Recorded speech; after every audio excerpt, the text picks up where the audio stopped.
আজকে আমাদের কিচেনে আরও একটি রেগুলার রান্না শেয়ার করছি। এর জন্য নিয়েছি 2টা আলু। আলুটাকে খোসা ছাড়িয়ে নিয়েছি।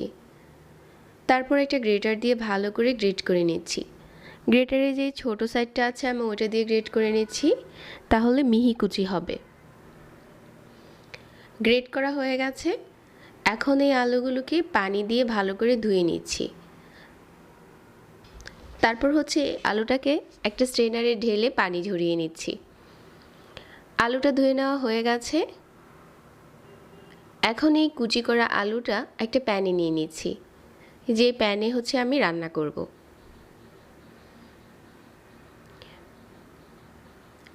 তারপর এখানে দিয়ে দিচ্ছি পেঁয়াজ কুচি। 1 কাপের মতো পেঁয়াজ কুচি দিয়ে দিচ্ছি। আর এখানে আপনার পছন্দ মতো যে কোনো ছোট মাছ দিয়ে এই রান্নাটা করতে পারেন। তারপর এখানে কিছু ছোট মাছ দিয়ে দিলাম।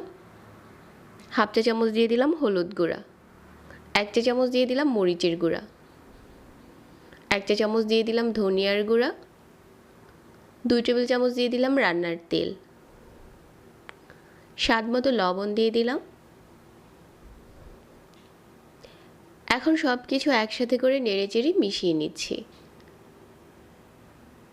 হাতে ভালো করে মাখিয়ে নিতে হবে, যাতে মশলার সাথে মাছগুলো ভালো করে মিশে যায়, আর সেই সাথে আলুগুলোও ভালো করে মিশে গেছে, আর পেঁয়াজটাও কিছুটা নরম হয়ে গেছে। এখন এই প্যানটাকে নিয়ে চুলাতে বসিয়ে দিচ্ছি। মিডিয়াম আঁচে কিছুক্ষণ ভুনে নেব। এপাশ ওপাশ করে নেড়ে কিছুক্ষণ ভুনে নিচ্ছি। যখন ভুনে নেওয়া হয়ে যাবে, তারপর এখানে আমি পানি দিয়ে দিব। 1 কাপের মতো পানি দিয়েছি, কারণ আলুগুলো যেহেতু মিহি কুচি করেছি, এর থেকে বেশি পানি লাগবে না সিদ্ধ হতে। তারপর ঢাকনা দিয়ে ঢেকে দিচ্ছি। ঢেকে দিয়ে মাঝারি আঁচে এভাবে করে নেড়ে চেড়ে কিছুক্ষণ রান্না করে নিচ্ছি।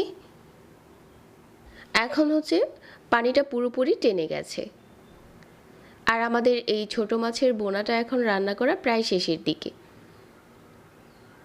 যখন ঝোলটা পুরোপুরি টেনে গেছে, ঠিক ওই পর্যায়ে কয়েকটা কাঁচামরিচ দিয়ে আরও একটু নেড়ে চেড়ে চুলা থেকে নামিয়ে নেব। যে কোনো ছোটো মাছ এভাবে করে রান্না করলে খেতে দারুণ মজার হয়। আশা করছি আমাদের আজকের সহজ রেসিপি সবার কাছে ভালো লেগেছে। এখন চলুন এটা পরিবেশন করে নিই।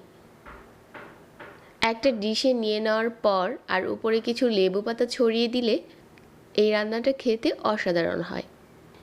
সহজ রেসিপিতে শেয়ার করেছি, আশা করছি ভালো লেগেছে।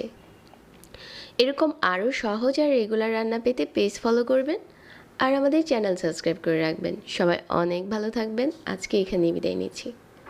আল্লাহ হাফিজ।